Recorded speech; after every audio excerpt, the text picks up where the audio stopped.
Hello everybody, welcome to the So You Want to Learn Things in VRChat. This time around we're going to learn how to do pistons and how to have them aim at each other when you're moving. The end result is going to look something like this.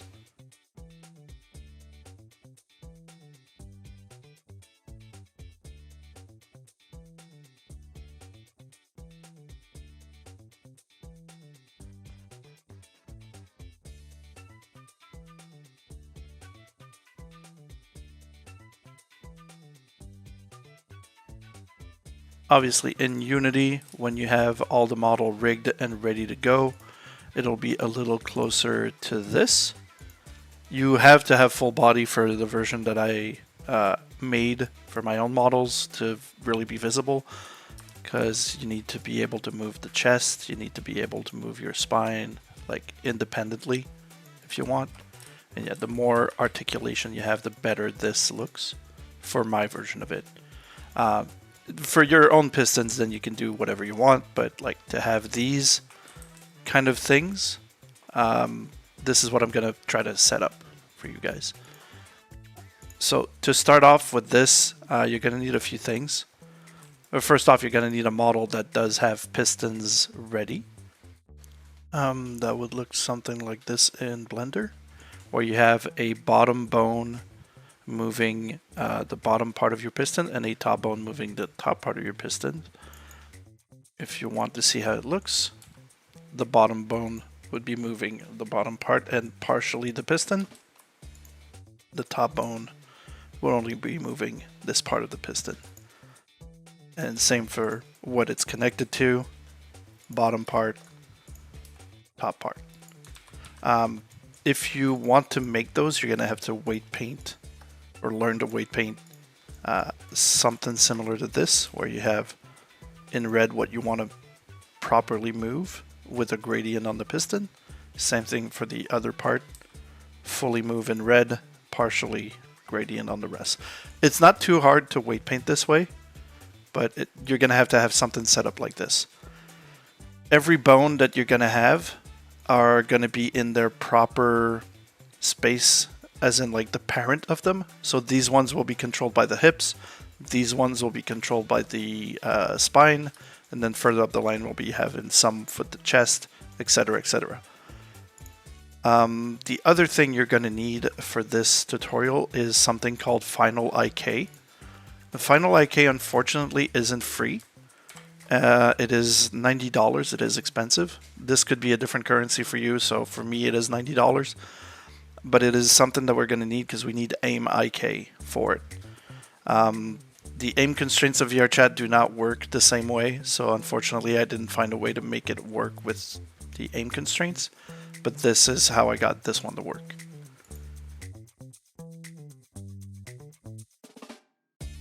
So to set up your model, what you're going to need to do, and this is a little disappointing part of this setup, is you have to unpack your model for it to work.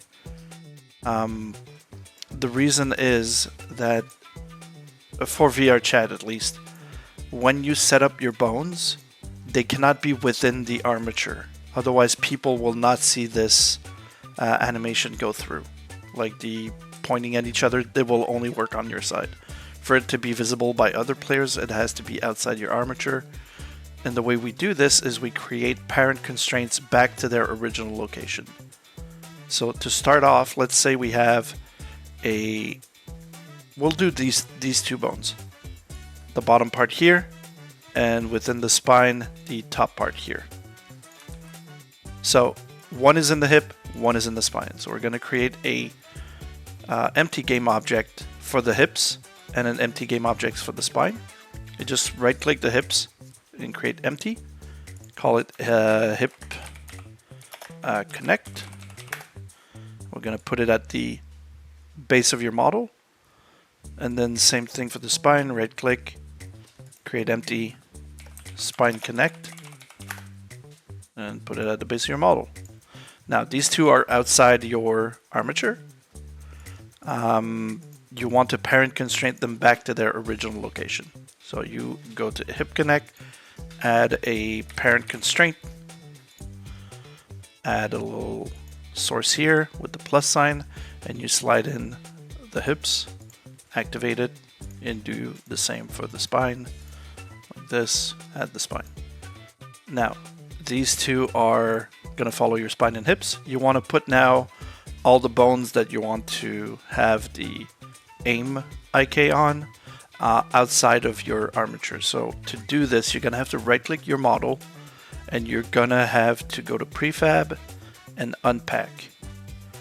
This makes it a little problematic if you need to update your model's mesh later on, or your model's armature later on. So you want to make sure that everything in the mesh, everything that's related to weight paint, mesh texturing, all that stuff that's like the Blender side of things, is completely done, and you don't have to retouch it, because you cannot override this model anymore. So once it's unpacked, you grab your bones, and this one is in the spine, put it in the spine. This one is in the hips, put it in the hips. Simple as that. Now, let's start with the bottom part, the bone. You want to add a aim IK. This little pink thing here. And the top part, same thing. We're going to add aim IK. For this aim IK, 3 things need to be added: a target, aim transform, and a bone. So let's select both of these. Okay, let's do it one at a time. We can't select both of these. Add a bone. Bottom part, add a bone. Little plus sign. Cool. The first thing, the target, that's going to be the opposite of each other. So target for the top one will be bottom. Target for the bottom one will be top. So you go here, put the target. You go here, put the target. The aim transform and the bone is going to be itself. Like this and like this. Same for the bottom one. Itself. Itself. The axis and pole axis, this is going to be based on the bone that you made in Blender. But you can see it in Unity. When you select it and you put it to local here, you have to check the colors. But this bone's y-axis, because it's green here, is pointing up, so it has to be axis y. So you have to change this to 1, change this to 0. Pole axis, same thing. And you do this for the bottom one as well. This is the same y-axis, put it there, there. And you are technically done for this bone specifically. So if I go into play mode, and I decide to move my original spine down, and then move my, not chest, hip. This is going to be a little harder, but yeah, you can see it's trying to follow it. Now, let's do it for the other one as well. We're going to add 2 extra bones now. I'm going to add this bottom one, top one and bottom one. They're both within the spine, so we're going to grab both, put it to spine. And same thing, we're going to add some aim IKs. We're going to do them individually to add 1 bone, and then target will be the other bone, and the aim transform and the bone itself will be itself. So this one has target on this one has target on this, and then put the aim transform and the bone to itself. Same thing here, itself and aim transform. You want to change the axis to 1 on the Y, 0 on the others. And now we can check our changes. Now when we go in play mode, the spine moves, and you can see that this is connected to it. We're going to move the chest a bit. And this one is not completely done, so you won't see this top part move and all. But you can see that that works with the bottom part here. So if I move my spine around, that the middle part, this one specifically here, pivots and pushes and pulls properly. The ones on the side here are just not doing it, and you can see the difference with, like, this one bends instead of rotates, where this one actually rotates proper. there you go.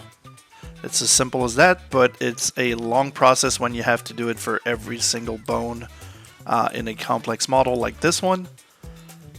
You could do it a lot simpler if you have just like one pistons from, you know, shoulder to elbow. Sorry, not shoulder to elbow, from arm to elbow or from shoulder to arm, that kind of thing. But yeah, with a very complex model, if you take the time, it can make something really cool like this, where there's a lot of moving parts. Just keep in mind that it is a destructive process where you have to unpack your models, so make sure that everything is good to go before you start working like this. And that is it. It's short tutorial this time. Have yourself a good day, and I hope this was helpful. Bye bye.